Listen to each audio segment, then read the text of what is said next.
வணக்கம் யூடியூப் நேயர்களே, நம்ம பேசக்கூடிய டாபிக்கின் தலைப்பின் பேர் என்று பார்த்தால், எவனையும் அற்பமாக எண்ணாதீர்கள், எவனையும் அசால்ட்டாக எண்ணாதீர்கள் என்று ஒரு தலைப்பில் பேச போகிறோம். எவனையும் அற்பமாக எண்ணக்கூடாதுன்னா, இவன் என்ன செய்வான்னு நினச்சி செய்யக்கூடாது. எதுவும் செய்வான். எவன் அதாவது மனிதனோட தலைக்கு மேலே ஒரு அடிக்கு மேலே அசுத்தாவிகள் பிசாசு பறந்து கொண்டு இருக்குமா.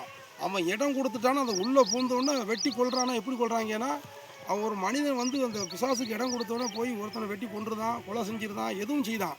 எவனையும் அசால்ட்டாக எண்ணி விடாதீர்கள். ஒருவனை ஒரு ஊரில் இணைஞ்சிருக்காங்க, அடிச்சிருக்காங்க. ஒரு இடத்துல செய்தியில் வந்ததை கேள்விப்பட்டதை யூடியூப்பில் கமெண்டில் கேட்டாங்க. அதனால் உங்களுக்கு சொல்லிக்கொள்ள ஆசைப்படுகிறேன். அப்போ அவனை இணைஞ்சிருக்காங்க, 4-5 பேர் சேர்ந்து ஒரு இடத்துல அடிச்சிருக்காங்க.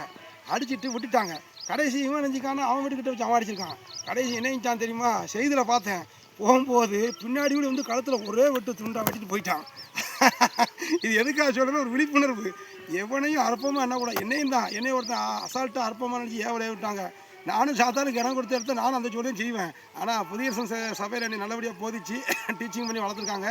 அதனால் சாத்தானுக்கு நான் இடம் கொடுக்காதனால அவங்க தப்பிச்சாங்க. அதனால் எவனையும் யாரையும் எந்த புத்துக்குள்ளே எந்த பாம்பு இருக்குன்னு தெரியாது. அதாவது பாம்பு உள்ளே போனோன்னா கையை வச்சு வச்சுக்குவோம், தலை பின்னாடி போட்டு சட்டுன்னு போட்டுரும்.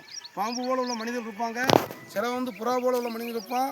இப்போ நானே இருக்கோம்னா எனக்கு செஞ்சுட்டாங்கன்னா கடவுள் கடத்தில் விட்டு பேசாமல் இருக்கேன். அவர் பார்ப்பான்னு சொல்லி தப்ப முடியாது. ஆனால் நான் சாத்தானுக்கு இடம் கொடுத்தா நினைச்சேன், நானும் போய் வெட்டத்தான் செய்வேன். அதனால் ஆண்டவர் என்னை ரசித்து வச்சிருக்காரு. அதனால் என்னை மட்டும் இல்லை, யாரையும் எவரையும் அற்பமாக எண்ணாதீர்கள். Praise the Lord.